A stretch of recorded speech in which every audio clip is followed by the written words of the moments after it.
وہ کہتے ہیں کہ یہ جو دنیا بنی ہے یہ کس چیز کے لیے بنی ہے؟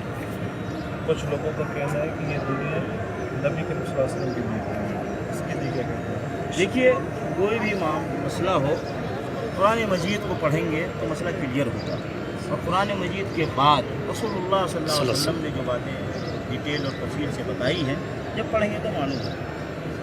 یہ کائنات، یہ دنیا اور دنیا کی ساری مخلوق، دنیا کی ساری چیزیں، حتیٰ کہ انبیاء اور رسل جو دنیا میں پیدا کیے گئے، حتیٰ کہ ملائکہ اور فرشتے جو پیدا کیے گئے، ان سب کے پیدائش کا مقصد کیا ہے؟ ان سب کی پیدائش کا مقصد ہے اللہ کی عبادت۔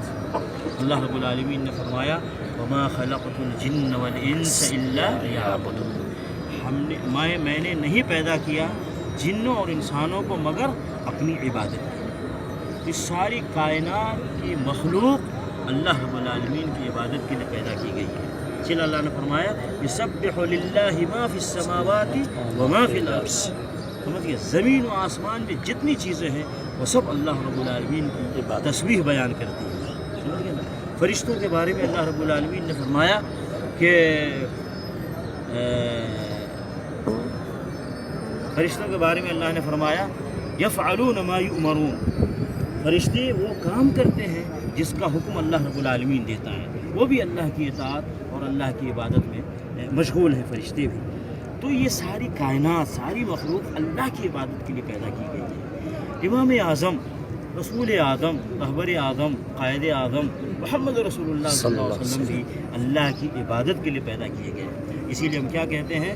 اشہد ان لا الہ الا اللہ واشہد ان محمدا عبدہ ورسولہ۔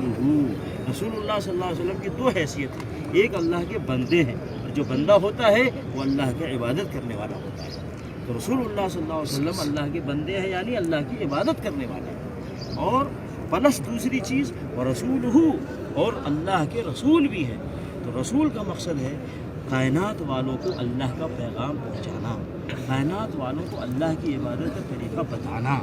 رسول اللہ صلی اللہ علیہ وسلم اللہ کی عبادت کرنے والے بھی ہیں اور کائنات والوں کو اللہ کی عبادت کا طریقہ بتانے والے بھی ہیں، سمجھ گئے نا۔ تو اس طریقے سے رسول اللہ صلی اللہ علیہ وسلم بھی اللہ کی عبادت ہی کے لیے پیدا کیے گئے ہیں۔ اسی لیے قرآن مجید میں کیا فرمایا اللہ رب العالمین نے کہ قل انی اخاف ان عصیت ربی عذاب یوم عظیم، اے رسول اللہ صلی اللہ علیہ وسلم کہہ دیجیے انی اخاف، بے شک میں ڈرتا ہوں، ان عصیت ربی، اگر میں نے اپنے رب کی نافرمانی کی تو میں کس چیز سے ڈرتا ہوں؟ قیامت کے دن کے عذاب سے میں ڈرتا ہوں۔ تو نافرمانی اور فرما برداری یہ دونوں چیز ہے۔ رسول اللہ صلی اللہ علیہ وسلم نے کبھی اللہ کی نافرمانی نہیں کی، پوری زندگی فرما برداری میں گزاری، اسی لیے اللہ نے کائنات میں سب سے اعلیٰ، سب سے افضل مقام مرتبہ دیا رسول اللہ صلی اللہ علیہ وسلم۔ دنیا کے بھی رسول اللہ صلی اللہ علیہ وسلم امام ہیں، اور جنت میں بھی جنتیوں کے امام ہیں۔ سب سے اعلیٰ مقام رسول اللہ صلی اللہ علیہ وسلم کو دیا جائے گا، کیوں؟ سب سے زیادہ اللہ کی عبادت انہوں نے کی اور کائنات والوں کو عبادت کا طریقہ بھی بتایا۔